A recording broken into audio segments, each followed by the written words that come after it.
Hello team and welcome to another ATP Geopolitics video with myself, Jonathan MSP. This is Ukraine War News Update, first part thereof for the 3rd of January 2024. Try and get the year right at least today. Let's go to where we normally start. Ukrainian general staff figures for the Russian losses for the day before. All the usual caveats apply. You can find them in the description to this video below. 680 personnel lost. That is one of the lowest numbers we have seen for a good few weeks, I think, if my memory serves me right. 0 tanks. Again, a very low number. You can't get lower unless you're going to add tanks on, which would be a minus number, negative number. So anyway, whatever. 7 APVs, 15 artillery systems.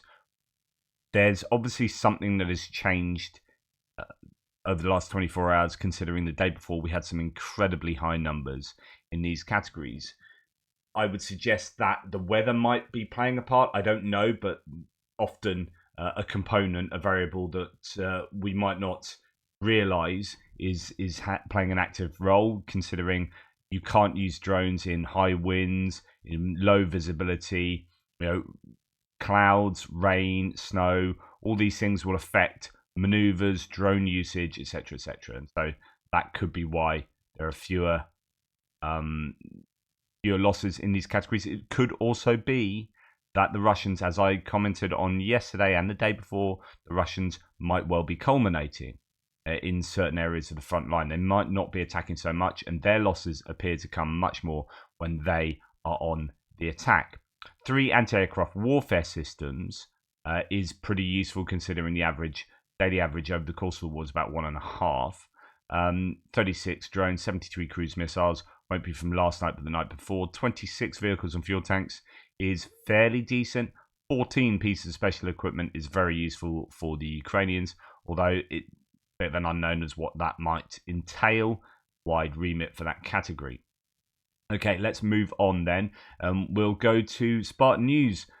Has provided us previously with a plotting up of how much the equipment costs that is lost by the Russians. This is over the whole course of the war. So here is the war-to-date daily tally I put out. Things get exponentially worse for Russia if you start to include salaries, death benefits, larders, etc. Worse if you include the foreign currency reserve depletion and conversion rate losses. Calculable, in my opinion. So thanks for Spartan News for doing this. Of course, attach all the caveats.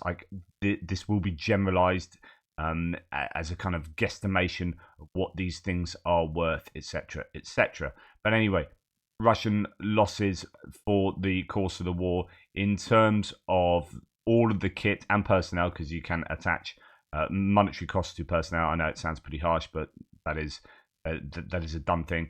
$108 billion. So that is an incredible number. Yes.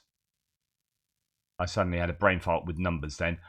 So that is a huge cost to the Russians, especially if they are going to replace that. And I don't know exactly how Spartan has calculated these, whether that's replacement cost or cost of that equipment as it was bought. If it's replacement cost as opposed to the cost of buying it initially, then you can imagine it's going to be much higher, that number. 300 million for that submarine, 500 million for the Kerch Bridge hits, so on and so forth. I mean, huge costs here. 2.6 billion for cruise missiles, etc., etc. You can pause the video and check out those stats. I'll make that a little bit bigger for you. I'd be interested to know if my screen is any clearer today. I've messed around with some of the OBS settings because someone said, you need to improve your camera. My camera's absolutely fine, but it is the settings I will have on the interface, and I have improved them, hopefully, so let me know if things are marginally clearer today. Right, let's look at Andrew Perpetua's loss list for the day before, scouring the social media sites to see what has been lost for both sides. And as you can see, that's pretty much a 2.5 to 1, I think, ratio of Russian losses to Ukrainian losses, maybe almost 3 to 1. That is good for the Ukrainians. I would prefer it to be about 5 to 1 for them to prevail in the long term. but still not too bad there as far as the Ukrainians are concerned.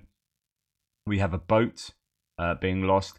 2 Stridsvagn 122A. So these are the Leopard 2 tanks, the Swedish variant of them. 2 damaged here, and actually there's some footage, more footage of that. So they seem to have lost a number of those, particularly up in the Terni area near, to the west of Crimea.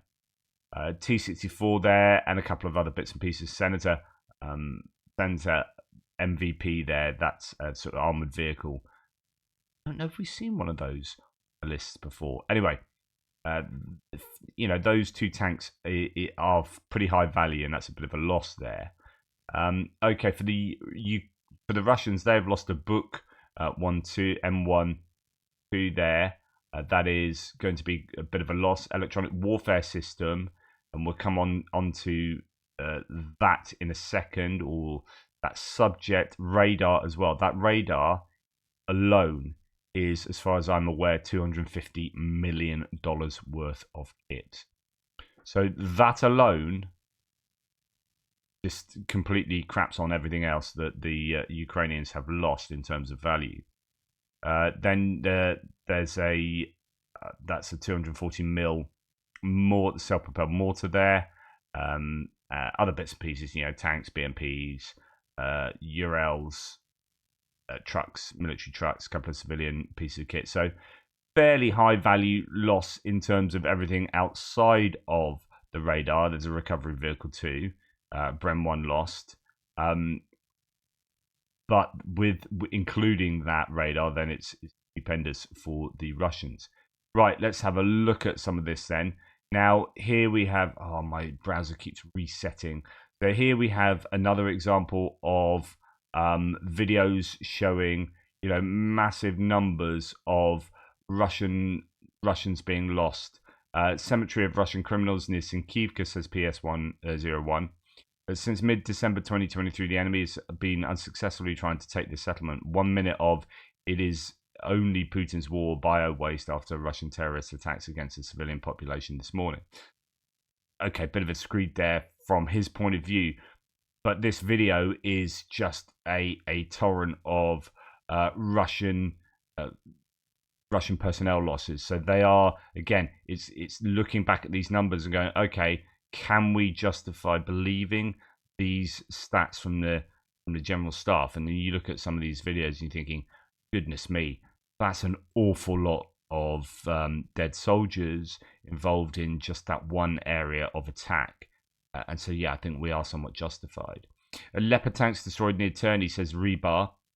The pro-Russian source footage of Russian kamikaze drones striking several Leopard 2A5, the Stridsvagn 122 tanks, east of the village of Terni in the Spatovsk direction, appeared on the web today. Apparently, the armoured vehicles exploded on mines and were abandoned by their crews, and then the Lancet drone operators finished the tanks. I mean, this is quite often what happens.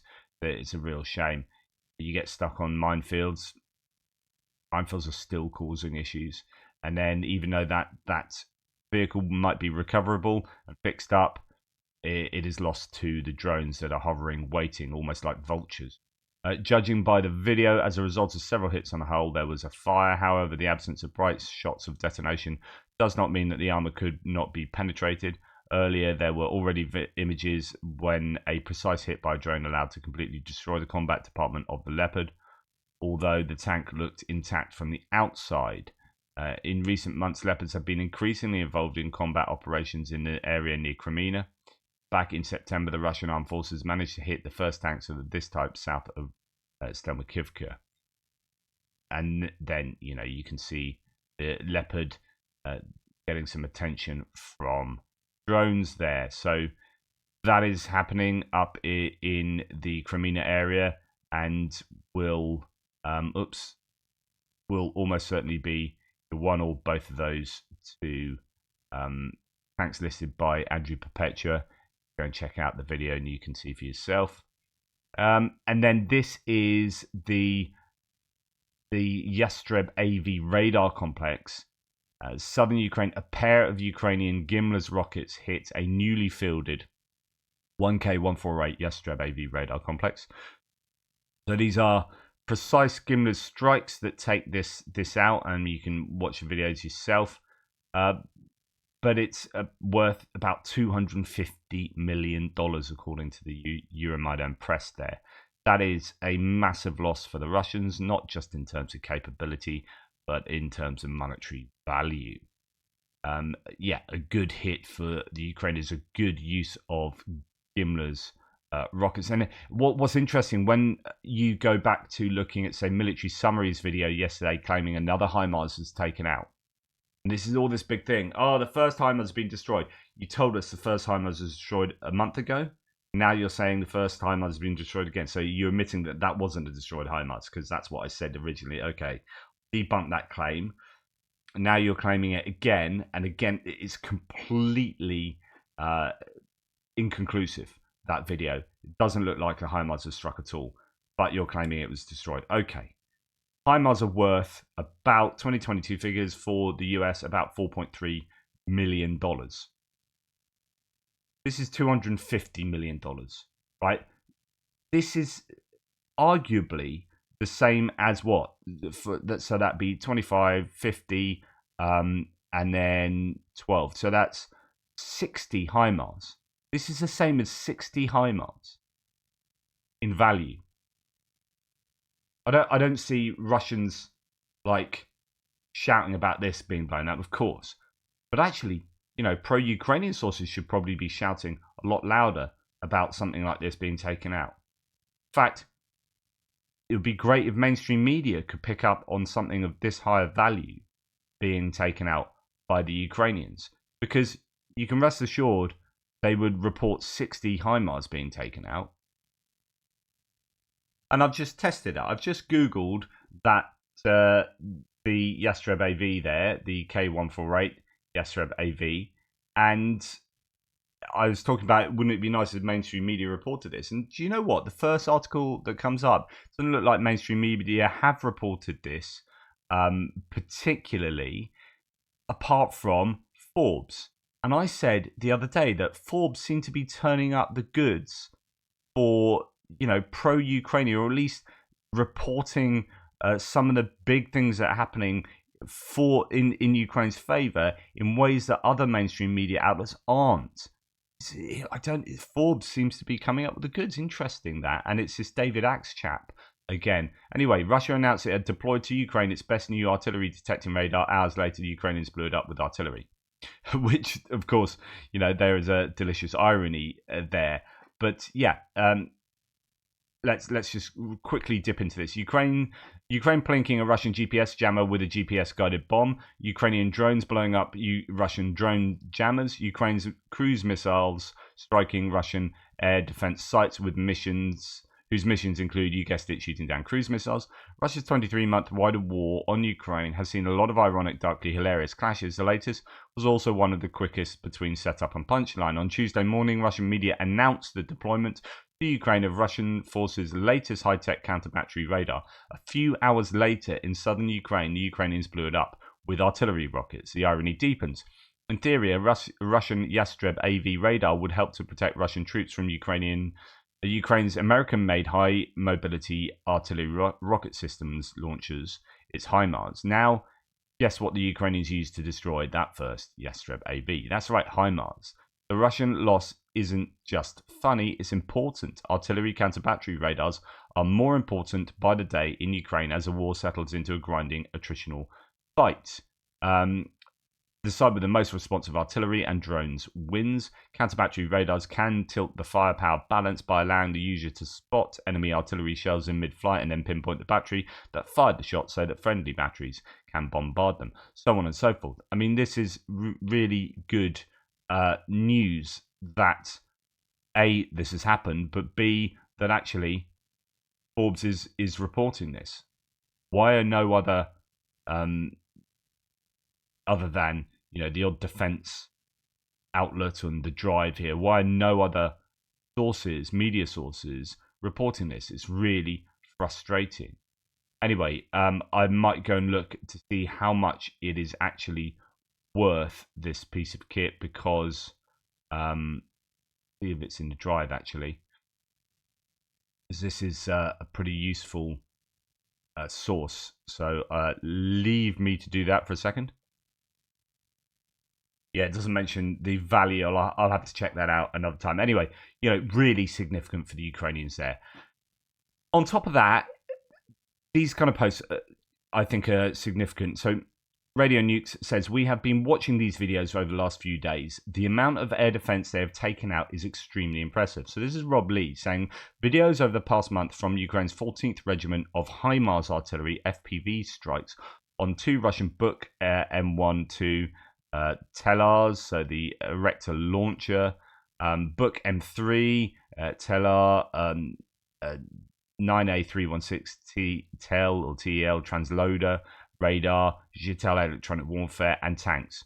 In other words, we must remember that at this time where the counteroffensive has ground to a halt for the Ukrainians, the Russians took over, they had some momentum, that seems to have ground to a halt. And you might think, oh, it's a bit stalematey, isn't it? Not a lot's going on. As soon as that Malatok-Kamachka situation took place, whereby the Ukrainians lost a number of Bradleys and tanks in short succession, and they stepped back and they changed their approach, there was a change in metrics of success. And this is what I've said for a long time, is that don't measure the Ukrainians' counteroffensive by kilometers on the battlefield, because actually they realized they weren't going to achieve that. So if that was your metric of success originally, then they failed. They failed, but they failed within like 2 days, because they stopped and said, right, we're not going to do that. We are going to degrade Russian capability from a distance, and we're going to do that fairly systematically. And what they've done since May of last year till now is do that. And these videos are the absolute proof of the success of the Ukrainians in achieving that goal. So when you see the 14th here, with the 14th Regiment, do some serious HIMARS damage to a range of really high value equipment, and when you see that Yastreb AV radar taken out by HIMARS, we need to assess how well the Ukrainians are doing, and they are doing. Again, when we look at lists like that and like that, they're doing a damn good job of degrading the Russians. And it doesn't just cost the Russians in terms of how much that kit costs to buy or costs to replace. It costs them in terms of capability. The Russians are no longer able to use those books, no longer able to use that counter-battery radar, no longer able to use that Jitel electronic warfare system on the front line. And that then, you could get into a vicious cycle here where they can't use it. They're less able to counter drones and counter battery, so on and so forth. And that means they lose more equipment, which means they're less able, and they lose more equipment, which means they're less able, and that vicious cycle goes on. This is where Ukraine can eke out their advantage. And if they keep attaining ratios that are 3-to-1 or better on a daily basis, then we can look at what's happened since May and go, there's been some incredible success for the Ukrainians. It's not transferred yet to a success in kilometers on a battlefield, but my goodness, when you look at these lists on a daily basis and when you look at the evidence to support those claims from the General Staff, then you're left thinking, the Ukrainians are doing better than a lot of people are claiming. And isn't it frustrating that only Forbes appear to be reporting this? Isn't it frustrating that the New York Times and the Wall Street Journal aren't reporting these successes in the way that I think they should be? Anyway, minor rant over. Tim White here saying a few incidents tonight, but most of them look to be domestic incidents. However, Russia is also passing this off as just a house fire caused by a gas explosion in Odintsovo in Moscow region, but the huge black column of smoke makes me suspicious it could be more. And actually, this was quite widely reported last night that there was a big fire in Moscow. Don't know whether it's some kind of strike or whether it is a Russia on fire or an insurance job, whatever, or sabotage. Who knows? But a big fire in Odintsovo in Moscow. Right. Going on to distance strikes. So we saw on the 29th and then on the 2nd, first to second, some huge strikes, massive Kinjal and cruise missile waves hitting Ukraine. 10 Kinjals taken down by air defenses, 59 cruise missiles, 3 calibers, and then 35 drones, so on and so forth. All that we learnt about previously. Well, Forbes estimates that, again, Forbes, January the 2nd mass attack cost Russia nearly $620 million. The Russian forces launched at least 99 missiles of various types and 35 Shahed kamikaze drones against Ukraine on the 2nd, costing Russia nearly $620 million. And I talked about yesterday how that could have afforded a bunch of hospitals, a bunch of schools, whatever. But no, they prefer to spend their money on this pointless war in Ukraine rather than sorting out their own population inside Russia. A tale of two Russias. One today wasted many hundreds of millions firing around 100 cruise missiles at Ukraine, with the bulk of them shot down. Two, today around 30 million Russians don't have running water in their homes, businesses, and even medical centres. So they use medieval-style outdoor toilets, which aren't connected to centralised sewage systems. It also means they must rely on wood for heating, as there is no other plumbing. And this absolutely reminds me of something I saw that I was going to have for an extra, but I'm going to play it to you now because I think this is super important to fit in with exactly what you've just heard. So this is, if I've got this right, so this is a Russian woman. Remember how much money they just spent on missiles, and what we've heard about, and we've heard this a number of times, in certain areas of Russia, they don't have gas, like one of the biggest gas producers in the world. They don't have gas for their own domestic population, sewerage, etc., etc. Russian resident says, Europe is jealous of us. They are offended we live so luxuriously. This is what Russians hear every day on TV, that their life is way better than anyone else's and the rest of the world is envious. So just quickly what she says here, and I'll read out the subtitles to you. We're used to being satisfied with what we have. So that on the one hand, she's saying that's kind of like we're used to being satisfied with what we have. It's admitting that we don't have an awful lot and we get by and we've learnt to be satisfied. But then then the propaganda that she's listened to on radio and TV starts kicking in. So we're used to being satisfied with what we have. That's not all great, is it? The West has comfort. The main thing is that we are suited and booted a little, and wealth, says. It's more comfortable for us, and Europe is more comfortable that way. How many people do we have here per 1,000 kilometers? And there are a lot of them there. They are offended that we live so luxuriously. Europe is jealous of us. I mean, it doesn't make a lot of sense, does it? Because she appears to be contradicting herself. But that's the kind of national psyche of Russians, is that the reality of their lives, we're satisfied with what we got, is kind of there, and they know that's the case. And she obviously doesn't live completely luxuriously, and she's just satisfied with what she's got. And then it's like, but apparently Europe is terrible, and we are living luxuriously compared to them, because that's what my TV stations told me, and that's what Putin continually tells me. Yeah, so I think that is worth piecing these things together, really. Right, Zelensky said in response to those missiles and Shahed attacks, in just a few days between December the 29th and now, Russia has used about 300 missiles and over 200 Shahed drones against Ukraine. Prior to Ukraine, no country in the world had ever successfully repulsed such combined attacks with the use of drones and missiles, including air-launched ballistic missiles. Only today, 10 Kinjals were shot down. I think we forget this. Right? He's absolutely right. No other country has ever faced these waves, this capability of missile on a consistent basis, and drones. No other country has done this. Ukraine has coped incredibly admirably. And I think we take it for granted. We just assume they have to have complete success, and that anything less than 100% interception rate is just not good enough. But actually, my goodness, considering what's been thrown at them, they've done an incredible job. I'm grateful to every warrior in our air forces, all fighters in mobile air defense groups, every anti-aircraft gunner, and everyone throughout the world who is assisting Ukraine by providing weapons to defend our skies. Each additional air defense system and missile saves more lives. It is here in Ukraine with our own air defense that we must demonstrate that democracies are capable of protecting lives from all types of terror. If we fail to achieve this task in Ukraine now, Russian terror will further spread throughout Europe and beyond, and the Russian leadership's sense of impunity, forged over decades of unrestricted authority, has already resulted in a lot of suffering and loss of life. Russia must confront the responsibility for taking lives as well as the power of those who protect them. Absolutely spot on.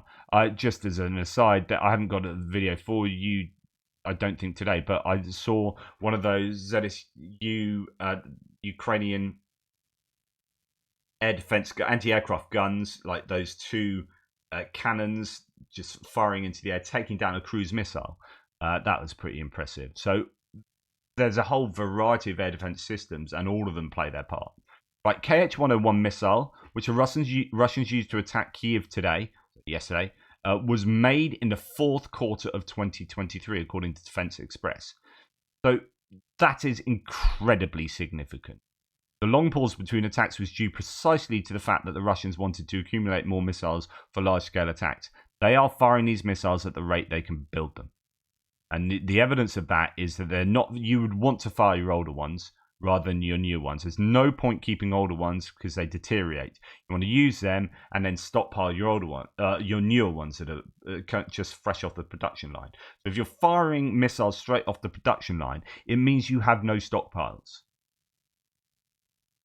They are firing these at the rate they are building them, and that precisely goes to what I was saying the other day, which is why are we not seeing, after one big wave of Shahed drones, there were no cruise missiles straight afterwards in the way that we saw it next time? Why on both of those occasions were there not huge waves of cruise missiles? Because they don't have enough cruise missiles to fire at that consistent rate. They've got more Shahed drones, it appears, than cruise missiles to go alongside with the drones. Right, and that's because they're not making the drones yet. I'm unsure whether they are actually producing the Shaheds. They're building the production lines and factories, I'm aware. And whether any of them have come off those production lines yet, I don't know. So every Ukrainian downing of a Russian hypersonic KH-47 M2 Kinzhal with the Patriot missiles will improve the Patriot missile intercept algorithm and increase accuracy for all Patriot systems, a benefit for the US, the rest of NATO, and other Patriot AD users. The same goes for any Russian aircraft that is shot down. Data quality is high because it is live tested. It's not a desk job or theoretical calculation. This is data from a successful intercept. The value of the data is really high, as it can kick the success rate in the long run from, let's say, 85% to 99% against a type of target. So if Russia, in a continued war, launches 20 low-yield tactical nukes using 47 M2 Kinzhal against NATO targets, with improved data, likely no missile makes it to target. If the data had been unimproved, 3 would have made it through the AD and detonated. Therefore, providing Ukraine with Patriot missiles is an investment in any provider's defense and gives high defense return on investment as the improved algorithm upgrades its existing systems. I love it when there are just these random comments that I come across that are so freaking important, right? If you are in America or Germany, who have provided Patriot air defense systems, and you're saying we shouldn't be providing this to Ukraine, we're spending too much money, blah, blah, blah, all these kind of naysayers. It's like, you need to understand all the benefits being conveyed to the donor countries. They are huge in terms of geopolitical stability, economic security and stability, jobs, homegrown jobs, etc., etc., etc., tax, yada, yada, yada. But also things like this. There is data coming back that improves, in this case, the US or German defense capabilities. It's that simple. America is now in a better place militarily than it was 2 years ago. And that is as a direct result of giving a load of military assistance to Ukraine. They now know they've probably improved HIMARS applications a huge amount. I mean, Ukraine are battle testing HIMARS more than any other entity on Earth in history, right? And the US is going to be getting all sorts of stuff back from that, about how to fix them up in the field, about how to more accurately use them and more efficiently use them, how to load them in ways on the run or whatever. Right, the US will be getting so much data back from that, and in this case, algorithms concerning Patriot systems that improve the systems going forward, and that makes a hell of a difference when instead of Kinzhals with their normal kind of warhead, the hypersonic missiles with the normal warheads fly towards Kiev. They're intercepting 100% of them, and they're getting that data to improve that on an ongoing basis. Well, that makes a difference when those are loaded with nuclear warheads. And actually, one getting through versus zero getting through makes a heck of a lot of difference. Okay. According to Russia today, it has destroyed the following targets in Kyiv. So this is what Russia claimed about those big waves of missiles and Shaheeds. Among other things, they destroyed a Patriot air defense system, 8 ATACMS, of course, and 9 generals, including Zaluzhny's deputy, mercenaries from Sweden, Denmark, Lithuania, Estonia, and 1,000 IRIS-T and NASAMS missiles. So that's what the Russians are claiming. I'm not saying they haven't hit something. Who knows? The Ukrainians are pretty good at keeping this close to their chest. But whether, I don't know, a general has been taken out, who knows? Whether a Patriot system has been damaged, who knows? But you can rest assured, and we've been through this before when the Russians claimed this initially, that they blew up a Patriot battery, and what happened is one element of that was slightly damaged and was repaired on site. That's the reality of what happened. And when you have a Patriot battery, you've got like 8 bits of kit spread anywhere between 1 kilometer and 30 kilometers. I think you can get parts of the system away from other bits. You are not going to be able to blow up a Patriot battery unless you've got a lot of missiles hitting all of those elements at the same time. It's just not going to happen. So be really wary if you hear, I don't know whether that's a Patriot system or an element of the Patriot battery, but be very wary if you hear that a whole Patriot system is blown up. Right. This is footage from that Petropavlovka village in Voronezh that the Russians accidentally hit, and they admitted they hit. This isn't like Ukrainian claims. This is Russians admitting that they did accidentally hit their own village with a missile. And my goodness, it caused quite a lot of damage. And I think this is because the missile probably would have had, like I said the other day, a more horizontal trajectory. So it's probably skidded through the village doing all sorts of damage, rather than, because it's misfired early doors, rather than going up and then coming down at a very steep trajectory. But there is a crater nonetheless, and yeah, a lot of damage. Who knows? Just not good for the Russians here. And I wonder, A, how many people perished in this, if anyone, and B, what the people here think about the war. Obviously, they're pretty annoyed that this has happened, but does it change their opinion about the war at all? Because at the end of the day, there must be some kind of realization that, oh my goodness, this is what happens when a missile hits a residential area. I wonder if we are hitting other residential areas. It's pretty huge destruction to that village from that one misfiring missile.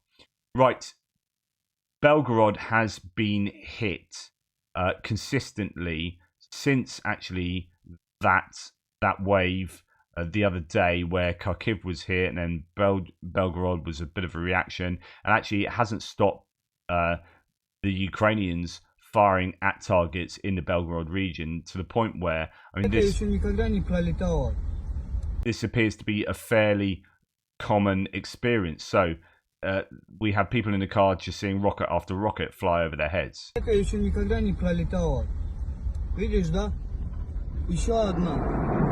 Пиздец.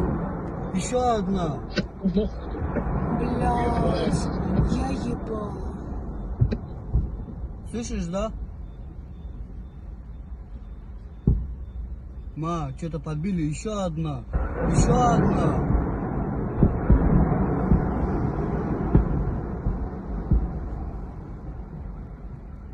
So whether those are air defense rockets being fired up or Ukrainian rockets, I don't know, but they decide to get out of Dodge just after that.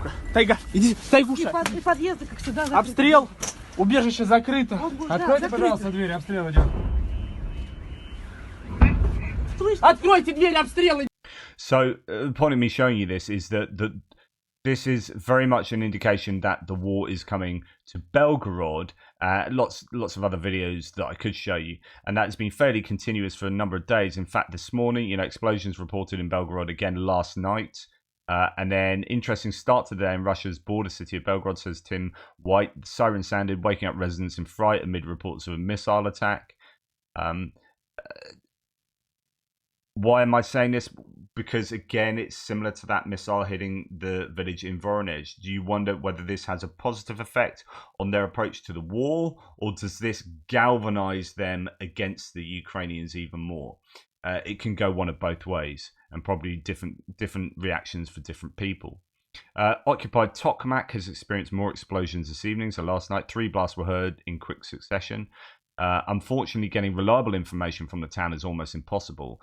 So I think Tokmak is still getting hit fairly regularly, but information doesn't come out too often. The same probably with other places in occupied areas. Mariupol, Berdyansk, we don't hear too much from them on a daily basis anymore. They used to be struck very frequently and information got out there fairly easily, but information seems to have dried up, and I'm not sure that the strikes have certainly dried up. There was talk about sort of 1,500 partisans being rounded up, as according to some sources recently. Could that mean that information is more difficult? It's more difficult to get information out of some of these areas. And Tim White then also says loud explosions were heard throughout the biggest city in occupied Crimea. Officials in Sevastopol say a missile was shot down over the sea, but the smoke rising over the bay tells a different story.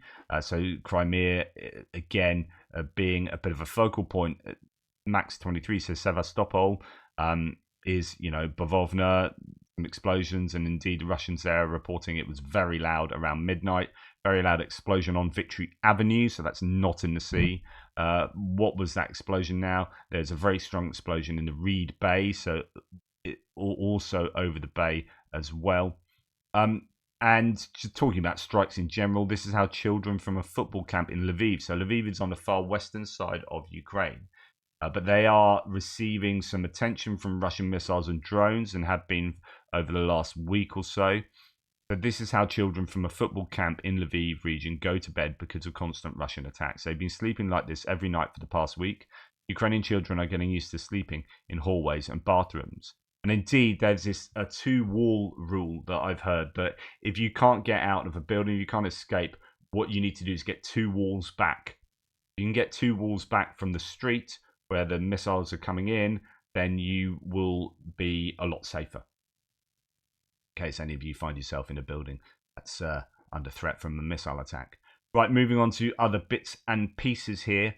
So talking about those strikes, we saw this footage the other day. I showed you this footage to suggest, as you can see from right there, missiles hitting Kyiv or coming into Kyiv. Ukraine's intelligence officers have taken down the webcam which Russian channels showed immediately after the first strikes in Kyiv. They say these were 2 robotic cameras of external surveillance which Russia's special service hacked. So I initially, when I heard that they'd taken these webcams down, I thought it was OPSEC to do with you're not allowed to show, which is true. Like, they have rules about it being illegal to show stuff like this on the socials. From a Ukrainian point of view, people sharing imagery of damage done to Ukrainian cities as a kind of way of controlling the narrative. But actually, what was happening was that the Russian hackers had got hold of this and were kind of shouting about it to show their success. So the SSU blocked webcams that were hacked by Russian special services and broadcast the work of air defense during the Russian missile attack. So the reason why is because it shows where the air defense missile systems are.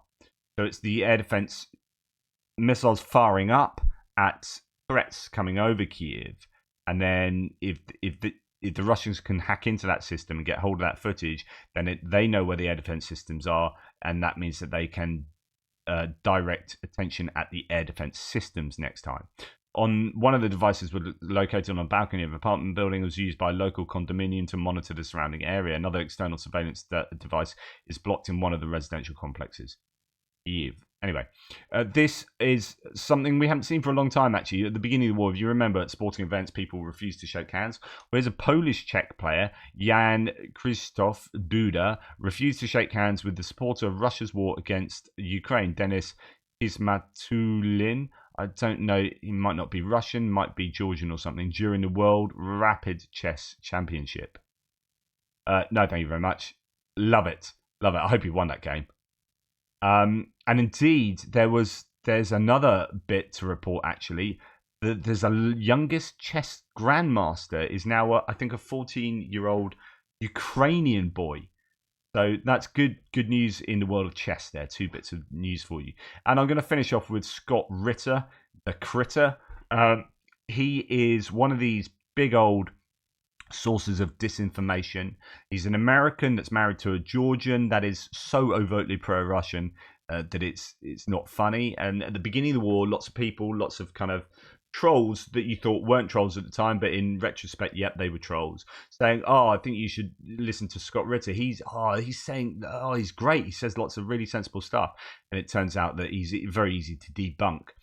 But this kind of tells you where he's come from. Okay, he's just been accused of being a paedophile because he has actually been done for sexual abuse against a minor. So that doesn't help his case at all. So he is responding to that, but his response tells you all you need to know about him. You're from Kiev, so again, as we quite often see, the Russian spelling of place names tells you an awful lot about where people are coming from. I hope you enjoyed the Sound and Light show this morning. So he's talking about the massive 100 missile and drone attack on capital city and other cities around Ukraine. As I hope you enjoyed the Sound and Light show this morning. You complete bastard. Right? Again, tells you all you need to know about this person, morally speaking. Happy New Year. May Bandera guide you straight to the justice you so richly deserve. And he was called out by a community note on his tweet, and quite rightly so. You may not glorify plays or celebrate acts of violence where harm occurred, which includes but is not limited to expressing gratitude that someone experienced physical harm or praising violent entities and perpetrators of violent attacks. Which is kind of what he's done there. So, yeah, I'm not saying the accusations against him were particularly well thought out. Pretty accurate though. But yeah, Scott Ritter. I hope that's the last I say about him because he doesn't deserve any of my further oxygen. Thank you so much. Please like, subscribe, and share, and I'll get back to you soon with the military aid and geopoliticals.